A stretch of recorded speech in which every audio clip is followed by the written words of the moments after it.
अपनी वृत्तियों को बाहर के संसार से लौटा करके भीतर लाना।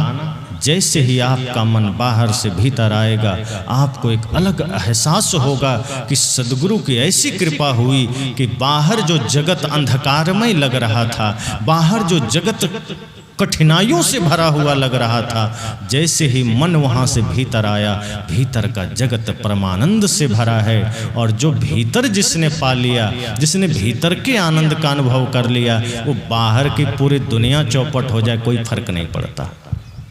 जिसका मन भीतर नहीं लौटा होता है, वही जगत की परिस्थितियों के साथ डोलता है, चलता है। हानि में हानि महसूस करता है, लाभ में लाभ महसूस करता है, दुख में दुख महसूस करता है। एक गुरु अपने शिष्यों को ध्यान सिखा रहे थे कि ध्यान कैसे करना चाहिए। वो बैठे थे और सामने शिष्य बैठे थे, सबको बता रहे थे कि परम शांत अवस्था में रीढ़ की हड्डी सीधी करके बढ़िया पालथी मार के या पद्मासन में या सिद्धासन में बैठ जाओ। उन्होंने सारी प्रक्रिया बताई और कहा अपने स्वर योग या दृष्टि योग या नाद योग, जो भी योग है उसका प्रयोग करके मन को शांत करो। तभी भूकंप आ गया, धरती डोलने लगी। अब सारे शिष्य सोचते हैं हो क्या रहा है, कोई पकड़ के हिला रहा है क्या? आँख खोलता है तो सब कुछ हिल रहा है। सब भागने लगे। कहा चलो जल्दी नीचे, ऊपर के तल्ले पर ध्यान सिखा रहे थे गुरुजी। सब भागने लगे, एक एक करके भागने लगे। आधे से अधिक लोग भाग गए तो लोगों ने कहा अरे गुरुजी तो बैठे ही हैं, इनको भी ले चलो। पता नहीं भूकंप में कहीं गुरुजी न चल बसे। 2-3 लोग जगाने गए, गुरुजी चलो जल्दी, भागो जल्दी, भूकंप आया।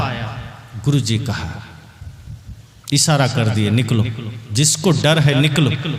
शिष्यों ने कहा जान बचेगी तो और गुरु मिल जाएंगे, इनके चक्कर में मर गए तो कोई काम नहीं बनेगा, मरने दो इनका, कौन आगे पीछे। सब भागे नीचे, निकल गए। गुरुजी बैठे ही रहे ध्यान में। भूकंप शांत हुआ, लोग आए, कहा गुरुजी आपको डर नहीं लगता? गुरुजी ने कहा किससे? कहा मौत से। कहा क्यों? कहा देखिए हम लोग को तो बड़ा डर लगा, भूकंप आया, हम लोग भागे, आप तो भागे ही नहीं। कहा अरे हम भी भागे थे। गुरुजी ने कहा हम भी भागे थे। कहा आप भी क्या बात करते हैं गुरुजी, आप तो यहीं बैठे थे, आप तो आंख भी नहीं खोले। कहा बेटा मैं भी भागा था, तुम लोग भी भागे, हम भी भागे। अंतर इतना था कि तुम संसार में ही भागे और मैं संसार से भीतर भागा। बोलिए सद्गुरुदेव की। तुम संसार में भागे जहां हर जगह मौत है, तुम जहां गए वहां भी मौत थी, तुम जहां गए वहां भी मृत्यु है, लेकिन मैं जहां गया वहां अमृत है, वहां आनंद है, वहां स्वर्ग है, वहां मौत नहीं है। भागे हम भी, यही फर्क होता है।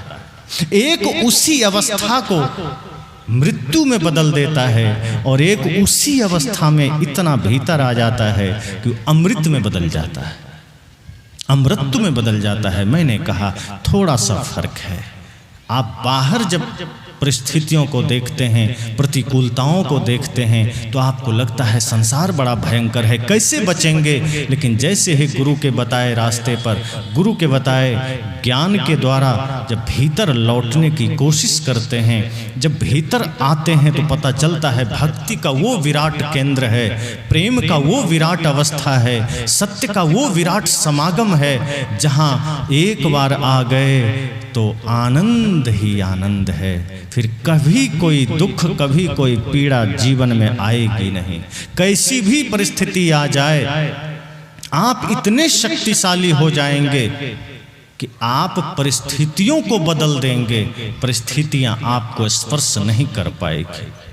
आप इतने भक्ति में लीन हो जाएंगे कि बाहर की प्रतिकूलताएं आपको स्पर्श नहीं करेगी, बल्कि आपके स्पर्श से वो बदल जाएगी। जैसे लोग कहते हैं ना कि गंगे तव दर्शनार्थ मुक्ति, कि गंगा का दर्शन से मुक्ति है, गंगा स्नान से मुक्ति है। पापी से पापी आदमी भी गंगा में जाके पवित्र हो जाता है।